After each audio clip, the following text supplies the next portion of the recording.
What's going on, everybody? Rev Bob coming at you once again from the Deadpool Man Cave with another exciting episode of Bob's Buttons. Today we're going to cover one of everybody's favorite, at least those of us who are parents. This is unsolicited parenting advice. Unsolicited because that means we didn't ask for it. So, mommy, daddy, auntie, Grammy, whoever wants to decide to throw in their 2 cents on how we're raising our children. Those of you without children, this goes double for you. We don't want to hear from you how to raise our kids. Let's start all the way from the beginning. I mean, we can go to pregnancy. The whole issue during the pregnancy of everybody having the advice of what's the best way to deal with the pregnancy. Do this, do that, don't do that. Great. If we ask for it, if our loving wives ask for it, jump on, give all you want. But if we don't ask for it, keep it to yourself. We don't want to hear it. It gets even worse once the baby's born. Oh, for crying out loud. Cloth diapers, disposable diapers, breastfeeding versus formula. Yes, we all know the health benefits of breastfeeding. We've heard about it billions of times. This is the age of the internet. There's nothing we haven't heard before. But this whole breastfeeding thing, you know what? It's for some people. It's not for others. If somebody chooses to feed their baby formula instead of breastfeeding, none of your business. We don't need the constant influx of new information, why this is good, why this is bad. And I can't even believe I'm going here. Vaccinating. Okay, if we choose to vaccinate our child, that is our decision. If we choose not to vaccinate our child, this is our decision. Keep your rants, raves, do's, don'ts, why it's good, why it's bad, keep it to yourself. We're going to do what we want to do. We don't care what you think unless we ask. Though I have to admit, I've never once heard anybody ever ask anybody else, hey, should I vaccinate my kid? Not going to happen. So let's move on. Breastfeeding in public, since we were on the whole breastfeeding thing a moment ago. You know what? It happens. The child needs to eat. Mom and dad are going to be out.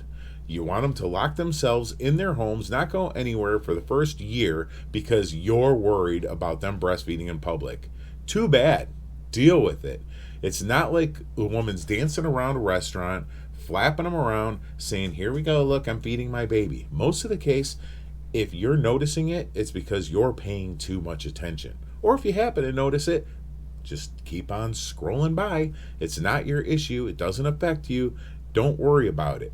Breastfeeding in public, moms, if you're watching this, go for it. Do what you got to do for you and your baby. Nobody else's business. So now we move along to when these wonderful little children, these God's gifts of perfection in our lives, perfection, become toddlers and young children. We're talking age toddler to 10. We've got all kinds of issues that people love to throw their 2 cents in. Again, with the vaccinations, not going there again. Discipline. This is my favorite. I'm going to be honest, I spanked my daughter. Oh no, I was spanked too. It's not like I'm pulling her into a corner, breaking out a broom handle, and beating her to death. She got a spanking on her rear end when she did something wrong and continued to do those things wrong because sometimes the only way the young mind can understand is associating negative with the thing that they're doing. Oh, if I do that, this is going to happen. I better not. You can't reason with a 2-year-old. You have to get more direct with the whole process. That's my opinion. But when people are running around trying to tell me, oh, you shouldn't do that because this and that, I don't care. I didn't ask you your opinion. I don't want your opinion. Keep it to yourself. How I discipline my child is my decision. Actually, I take that back. Mine and my wife's decision. Nobody else's. We may want to stand our child in the corner to punish them. I've seen people complain, oh, you had them in the corner for too long. Again, mind your own damn business. It's not your issue. So again, unsolicited. If we don't ask for it, we don't want to hear it. Education. Oh, wow.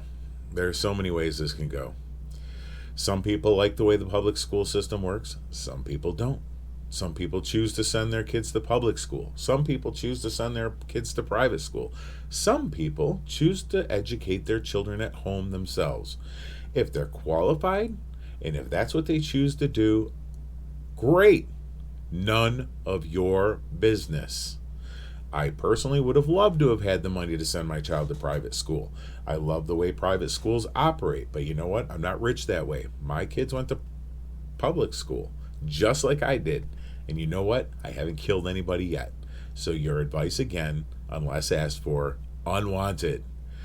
The teens. One of the things that happened to a buddy of mine a couple years ago.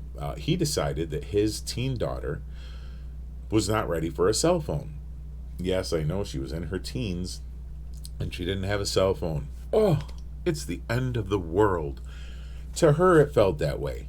But he wanted to teach his children responsibility, and she was not responsible enough for a cell phone. So I proceed to watch on Facebook as his entire family starts attacking him because he's not giving his daughter a cell phone, to the point where her aunt actually went so far as to buy her an iPhone and deliver it against his will. It's a good thing he's more patient than I am, because it would have went a lot differently if that had happened in my household. If I don't want my kid to have a cell phone, it is none of your business. Again, I don't care which member of the family you are. It's not your issue. It's between me and my child and none of your business. Now, I know I mentioned mom and dad in this, but there are occasions where I'm going to say, Mom, Dad, if you've got some input, we're going to be understanding if you throw it in there. However, try to remember, we lived your child rearing techniques. We know how it works. So cut us some slack and understand if we don't necessarily want to do things the exact same way you did. So that's it for today, folks. I know it's been a while since the last episode. My wife and I went through a period of being sick. No, it wasn't COVID. But we're better now and things are moving along. We're just waiting for test results that are taking an eternity. Feel free to comment. If you've gone to have yourself tested for COVID or a member of your family tested and you've got a horror story that you want to share, feel free to share in the comments below. If you want to email a video of your rant about the whole process, who knows, I may even put together a collage of these things. It's been ridiculous. They told us 5 to 10 days maximum for the results of this test to come in. It has now been, let's see, tomorrow will be 15 days. We still don't have results. She can't go back to work in the office. I can't have my daughter come over until we're all cleared because of health issues in that part of the family. So feel free to share if you like. Another rant, another episode, who knows. All right, folks, have a wonderful day. Take care.